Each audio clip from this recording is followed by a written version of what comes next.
Welcome friends to another r/MaliciousCompliance video. Today we've got some great stories, and our first story of the day is from Jow97. Don't just sit in the van. A fairly simple one from yesterday, and today's ongoing heat wave here in the UK. Decided to spend the day sat in the work van idling with the AC running to keep cool, as our office is, like most UK buildings, massively under-equipped to deal with the heat. I got a phone call from the boss, as someone had mentioned I was outside in the van. Funny enough, the boss is off-site the next 2 days working from home. They say, "OP, what are you doing in the van? You can't just sit there, it isn't safe." They think the engine will blow up. No time to argue before they hung up. Fine. I have been driving in circles all day. Went from 0.2 gallon an hour idling to whatever this old transit burns through. 60 odd quid in fuel so far today, and haven't had any jobs. On-call service. Going to be fun when I hand in the fuel card receipts. I'm very confused as to the way they think an engine works.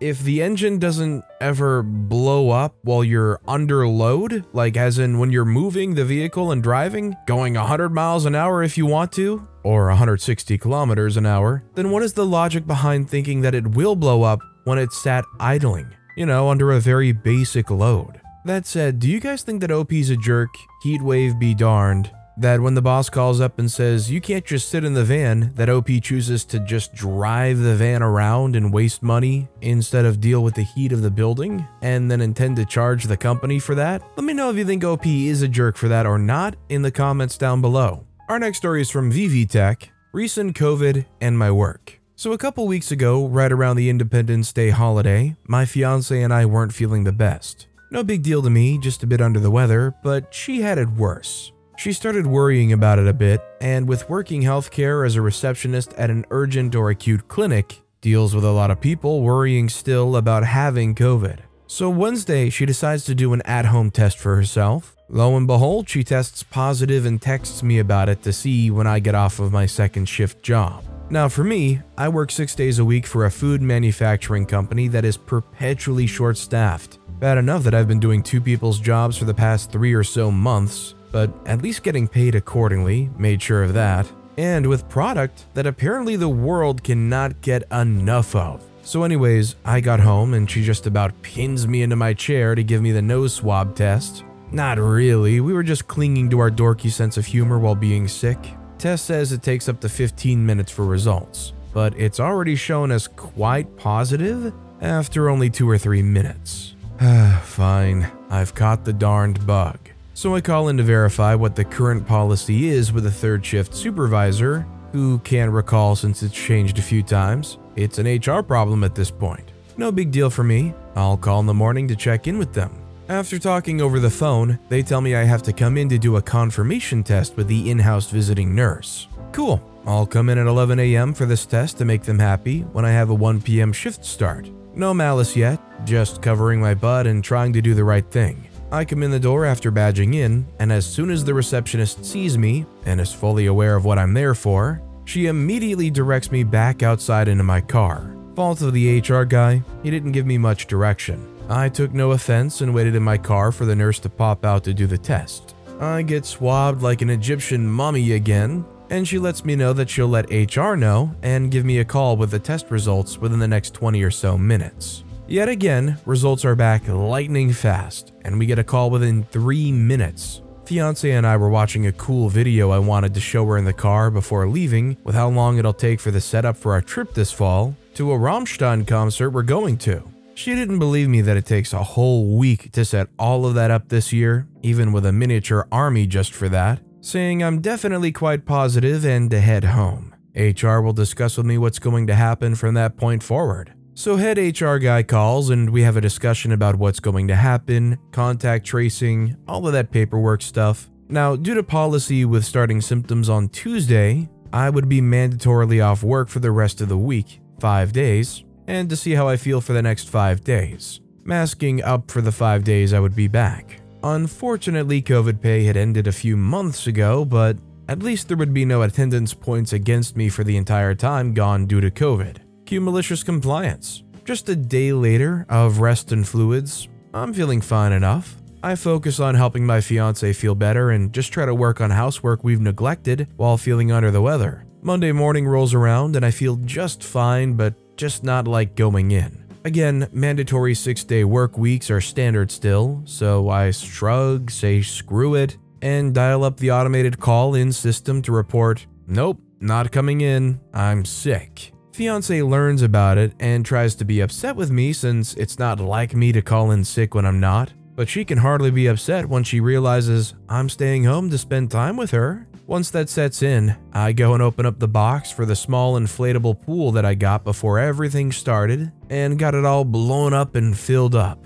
Some root beers chilled in the fridge and a couple unnecessary but fun inflatables and put them in the pool. Bringing her out on the back deck of our rental house, she was beyond thrilled that we did a fat load of nothing but soak up the sun and sip on her favorite soda. All in all, while she was still a bit under the weather, it was still the best day for us in a long time.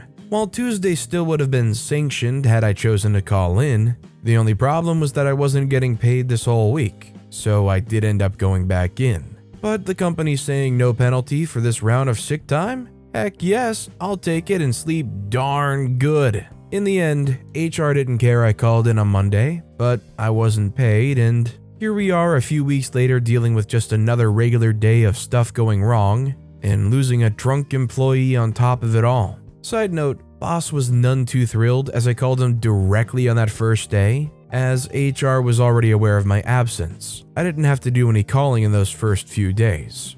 But HR being HR, I had very little faith in their ability to inform proper management, even by a simple email that an employee would not be in for the rest of the week. Lo and behold, call in 10 minutes before my scheduled start time, get a hold of him, and he had no idea. I could hear a small amount of worry in his voice as he had to find someone to cover my 2 positions while still keeping everything else running. When I finally came back on Tuesday, he was beyond thrilled I was back, and people could more or less go back to where they belonged and maintain our skeleton crew. Even if you're feeling fantastic, shouldn't you just stay home regardless? I don't know, I guess if you wait long enough while you're feeling fine. But this is also another one of those stories that just like cries an American. You catch COVID and you gotta stay home from work? You're not getting paid for that. By the way, if you're enjoying these stories, make sure to hit those like and subscribe buttons down below so you never miss any of my daily videos. Our next story is from Sunk in the Sand. A minute for a snack is worth 15 minutes of your own time. This was a long time, back almost 10 years. I was working as an IT trainer, and it usually involved training Joe Blogs who just walked in off the street to work in a call center to do IT support for a private client. Other than doing the usual classroom bit, if there was a large induction, I'd get roped into doing floor walking and keeping the newbies right, while team leaders spent the day staring at emails and trying not to end themselves. There was a newly promoted team leader who was a bit of a bully, and had already caused a lot of trouble for higher-ups by trying to bark orders and get her way, which is never a good idea. I'd happily work through my morning and afternoon breaks to give the newbies help because it was mostly having a chat and making sure they didn't feel abandoned, which was nice. Because I usually worked through the breaks, I'd sometimes have a snack or a bit of fruit as I went, and when it was reasonable. Q team leader mentioned earlier, she reminded me that snacks and eating were only permitted on breaks. Okay, no worries, I thought. At the time, I didn't have to log into any time management system, so I could take my breaks whenever it was suitable. So anytime I felt hungry, once in the morning and once in the afternoon, I grabbed a snack, sat down, and put a little card up saying, "I'm on break, please speak to a team leader for assistance." The team leader mentioned was the nearest to the newbies, so of course they lined up to ask someone who didn't know how to do their job, how to do their job. On the first day, there were 1 or 2.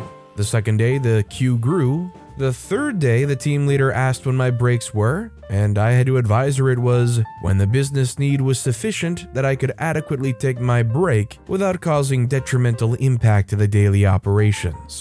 The ops manager heard and giggled and knew I could take my break whenever I pleased. The following week, she gave up on emails as they started queuing throughout the day, even when I wasn't on break, and tried to find a deputy that could help between calls.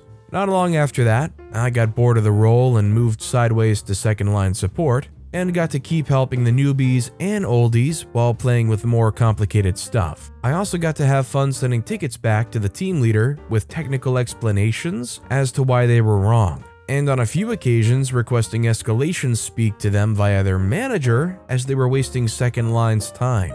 BPS, the operations manager, and other team leaders were lovely people, and all knew what was going on, and I continued to work with them and help them out at the drop of a hat. There may have been Haribo bribery involved. I mean, I guess it really only takes one disgusting person to kind of break these rules, but I'm definitely a firm believer that if you're doing your job and it doesn't impact your job in any way, that allowing your workers to snack or have snacks, especially like while they're doing their work, is not only reasonable, but kind of a humane thing. All it takes though is that one jerk who eats peanuts and leaves the shells and wrapper sheddings all over the floor, or sunflower seeds all over the place. All it takes is that one dude for management to be like, sorry, no more snacks. You end up feeling like you got your middle school privileges taken away. This next story is from P. Logan 56. Me and 2 other students complete our work. So I'm currently in college, and last semester I was in a programming class,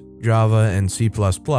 In the class, most students were serious about it, but there was a girl, let's call her Mia. She almost never does any work, but says she needs to pass for credits or something. Our teacher is very nice and always asks if everyone understands the material before proceeding. And I'm friends with 2 other students who want the same career as me. 2 months into the class, her grades are bad, but ours are good, so the teacher decides to have a project to help boost grades. The project is to make 4 separate programs that work together to print out a certain message depending on the user input. The project is a 4-person group, and guess who we're stuck with? We were given 2 weeks to finish and submit it as a zip file, and while planning, she never showed up to help. And when we texted her, she blocked us on the second day. So in class, we tried to talk to her about it, but she basically told us, if we don't do the project, we all fail. So do a good job. What? After that encounter, we all decided to complete our parts of the project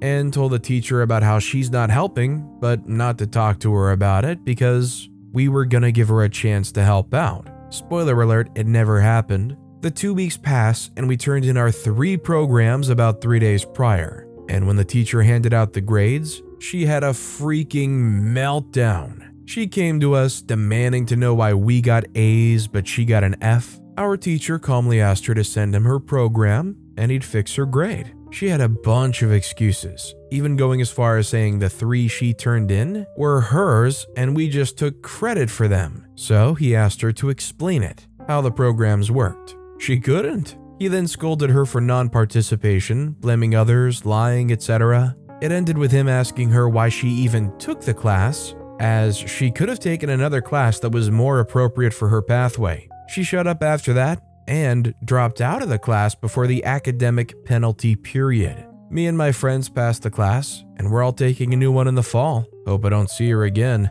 Now, I've heard plenty of stories where you get a group project and one person doesn't do anything or doesn't put any effort in, but I haven't heard too many stories where you get put in this group and they start actively just blocking everybody and straight up saying, essentially, I'm not doing it, do well for me, bye. You make it way easier to just find any way to screw you over. And our final story of the day is from Hermit Krabby, Hospital Bill. For context, we live in the US. We get it, this only happens to us. We recently got a $4,000 hospital bill for an overnight stay with a minor surgery for our son.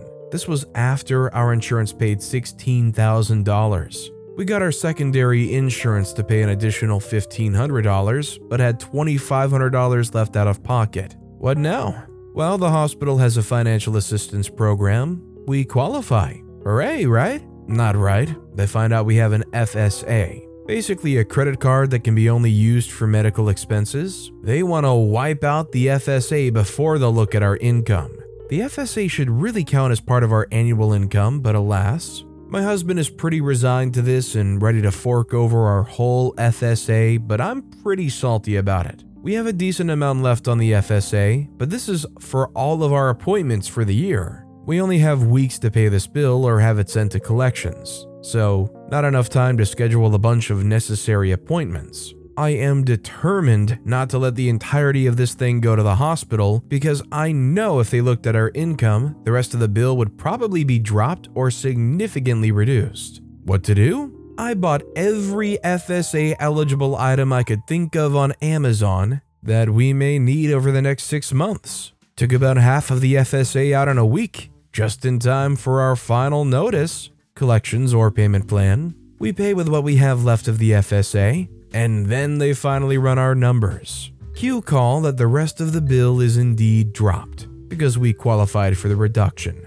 You know that thing earlier I said where you cry in American? This is even more so. I've spent a lot of time talking to some awesome people that live in the UK, and every time I kick my feet back and think about how people turn down getting an ambulance to the hospital because they're worried about the $2,000+ bill just from that ambulance ride, how you can go through a long, grueling process of surviving cancer, only to lose just about everything else in your life because you're bankrupt now. Needless to say, I love the healthcare system here. But with that being said, that's all the time we have for today. Now, if you want to hear another compliance story that was way crazier than any of the ones in this video, click on that left video. Or if you missed my latest video, check out the one on the right. That said, I'll see you all next time with some more stories.